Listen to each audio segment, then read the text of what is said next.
What is going on, guys? The Inside the Blue Podcast, episode 71, and today we're breaking down the Giants' 24-6 loss over the New Orleans Saints. A tough loss for the Giants. They couldn't get much going offensively. Saints had a really good game plan for Tommy DeVito and this whole offense in general. Only allowing 2 field goals the entire game is pretty impressive, if you ask me, but it's also the New York Giants offense, which has been one of the worst offenses in the National Football League. And this team needs more talent on the offensive side. I know this defense allowed 24 points, but I think they have a lot better pieces on the defensive side of things than the offense, in my opinion. I think this offense really needs to focus on this year's draft and draft well offensively. It's a big draft for the Giants. I know those mock drafts we've had is me taking the offensive line because that's the biggest need.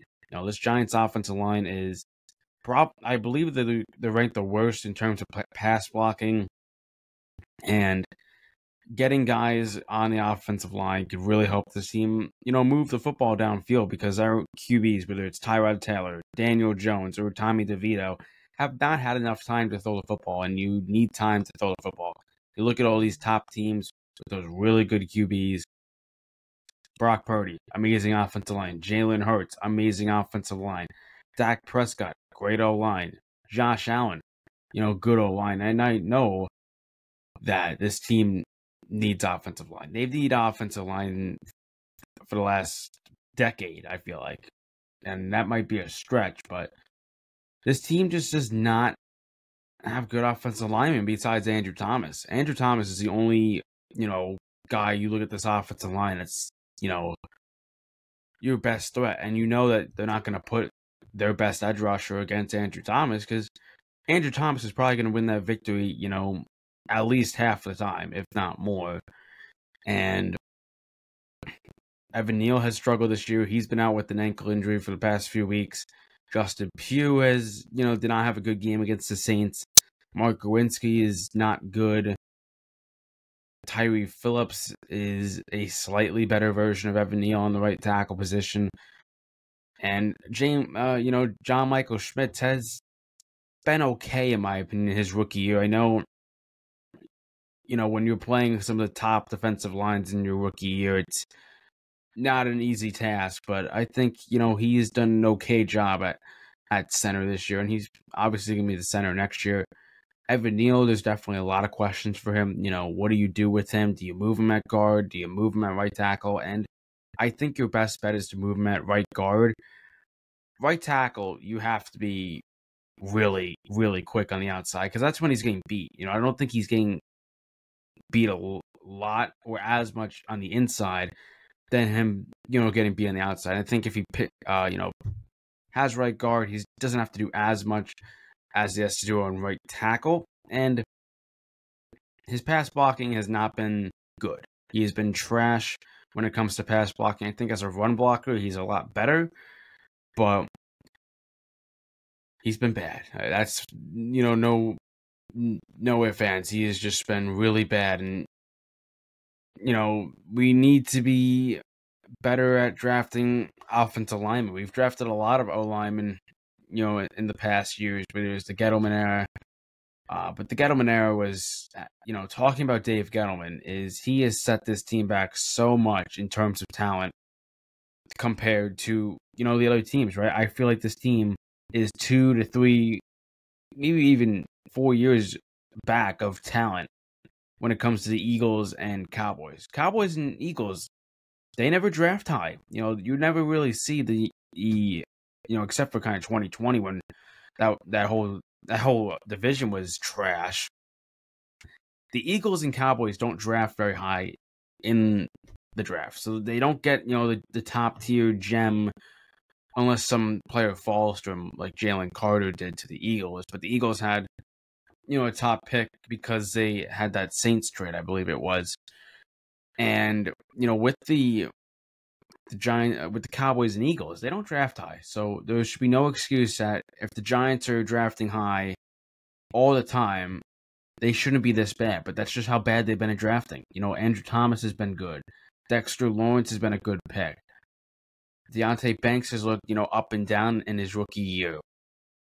Saquon Barkley has been good when healthy, but he has bad games because his offensive line is just so bad. And, if you looked at the tape and, what Saquon was dealing with, there was no holes there was no holes to run. He was just running into jams, and that's just because the offensive line wasn't doing their job at all.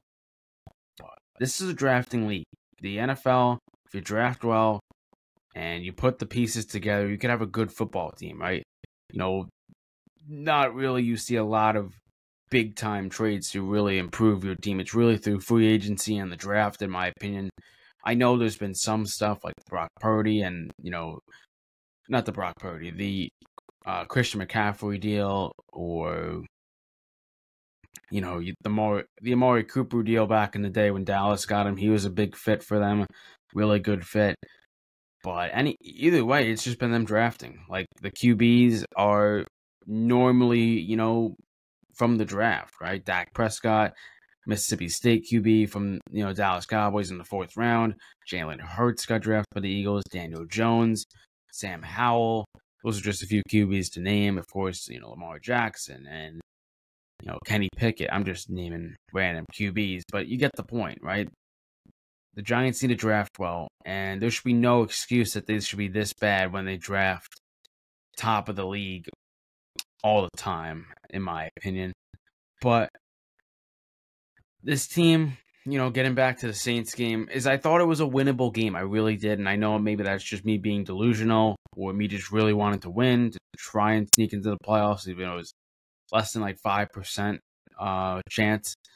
And they didn't win, right? They lost 24-6 off 2 field goals, one from Randy Bullock and one from Jamie Gilliam.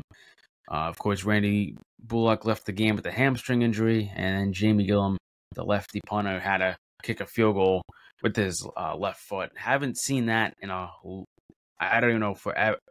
I don't think I've ever seen that from watching football. Usually, it's a right-handed kicker, but hey, he made it, but it didn't really matter because the Saints just were so good offensively. And the Saints offense didn't have elite weapons besides Alvin Kamara. They didn't have Chris Olave. He was injured. Michael Thomas has been out of the lineup for a bit. He was out. It was just practice squad or backup, wide receivers being elevated and playing today in that game. And they did well against Deonte Banks, Adoree Jackson, Cordell Flott, all those guys. And that's a tough look from, the Giants' defensive unit because they shouldn't be getting cooked by them. No reason Deonte Banks should be getting cooked by backup wide receivers. But, bad game from Banks, bad game from Adoree Jackson. I don't expect Adoree Jackson to be back either. I don't think he has been good enough to deserve a spot for next year. That's another position the Giants have to address in the draft. A lot to address. I mean, you could even, argue that QB is a position that the Giants could draft, even though they have Daniel Jones locked up for the next 3 years. They could very well cut him, and they can use that money to invest in offensive line, invest in a cornerback, invest in a wide receiver one, because that's been a big need. I know Darius Slayton had a good game, and props to him. I think these last few weeks he's starting to get more targets, but he had 63 yards on 4 receptions. Not bad if you ask me, but he's not a wide receiver one. They need an impact player, and they don't have enough impact players, in my opinion, on the offensive side. Darren Waller, you can call him an impact player, but he's not in the lineup enough to really be a guy that you look at this lineup and, he scares you away because he's barely in the lineup, right? He's missed a lot of games due to that hamstring injury ever since, he had that injury in the Raiders, right? He had that injury, that hamstring injury in the Raiders as a Raider, and it's hurt the Giants as well. But, the Tommy DeVito storyline is probably over. It was fun while it lasted, right? He played good enough until he took on the Saints, and now he is the starter for the game against the Eagles game, so that'll be interesting on Christmas Day. And Yeah, I mean, 20 of 34, 177 yards from DeVito, that's just not going to cut it. I mean, that's not franchise QB material. I never said Tommy DeVito was going to be the franchise QB. Right now, that's Daniel Jones, and he's still recovering from that ACL injury, so he'll be out for a while still. And the Giants, I could very well also see just losing every single game the rest of the year. The Rams aren't a bad team this year. They got a really good wide receiver core. They got a good running back, a good QB, and a solid defense. Even with Aaron Donald out, I still think they're a solid defense. And then you play Philadelphia twice as well, which is not going to be an easy game. No game against the Eagles is ever easy. But, yeah, I mean, nothing really that I liked from this game. Giants stink. I think we know that. I think us fans know that. I think we got ahead of ourselves thinking that we can maybe make the playoffs, even though at that moment when they beat Green Bay, it's like, oh, maybe this team could go on a run after beating a solid Green Bay team. But I don't even know if Green Bay is going to make the playoffs this year either. I think the Bucs look good enough to make the playoffs. I think the Lions are going to take it. And you're probably going to see, all three of the 49ers, Cowboys, and Eagles make the playoffs. So it should be a strong, NFC. I will obviously, when it gets closer to the Super Bowl, I will make my, Super Bowl prediction. Still some weeks of football left. Still a lot of good games to be played. The Giants, of course, are going to miss the playoffs. They made the playoffs last year, so a huge step back from, the first year where they went 9-7-1, I believe it was, something like that. But it's a tough season. We're gonna have to get back to the drawing board, of course. Brian Dable, Joe Shane, John Mara, all those guys gonna have to huddle up, see what went wrong, see where we need to improve. This is a big draft, of course. I'm gonna be saying that every time I break down these Giants videos. Because it really is. And if the Giants can draft well under Joe Shane, makes the process a lot faster and makes the Giants a better team as well. But yeah, I mean, another thing is, this Giants offense averaged 3.2 yards per play. The Saints averaged 5.1, and that's another reason why, the Giants, if they play the quick game, once the defense gets onto it, it is really nothing, nothing good for the offense because they can't get anything going. But yeah, I mean, it's tough. It's tough when your offensive line doesn't give you much time and you can't get the ball downfield because of your offensive line. They're ranked last. They have a franchise left tackle, but the rest are not very good. They didn't have very good years. And Darren Waller, like I said, 4 catches, 40 yards, solid game from him for his first game back. But yeah, I mean, nothing really else to say besides this team needs more talent, and I keep repeating myself because it's really true. This team needs more talent. They need to get better, and they need to get better fast because the Eagles and Cowboys aren't just going to take a huge step back if they won't miss the playoffs really because of how good they are, and the Commanders stink and the Giants stink. So those two teams have to draft better and they have to catch up because before you wait, you're going to probably see one of those two teams, lift the Lombardi Trophy, in my opinion. I think those are two really solid teams. Dallas, of course, lost to the Bills by a lot. They got spanked.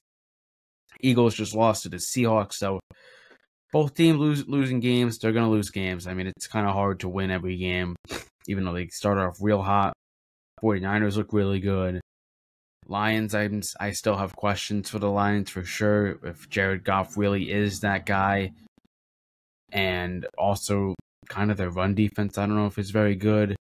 But they have Jahmyr Gibbs. They have Amon-Ra St. Brown. They got Sam Laporta. A lot of good offensive weapons there. And yeah, that's pretty much going to do this for this episode 71. just breaking down the Giants' loss. Giants, of course, it's been a rough one. I appreciate you guys all for sticking around. We still got a few more, preview videos and post games, of course, so stay tuned to those. No matter what, if they win or lose, still gonna do it. We got a mock draft coming out as well. We'll see how that goes, and I will also be posting some Yankees content and some Rangers content very soon. Rangers just got a big win over the Bruins.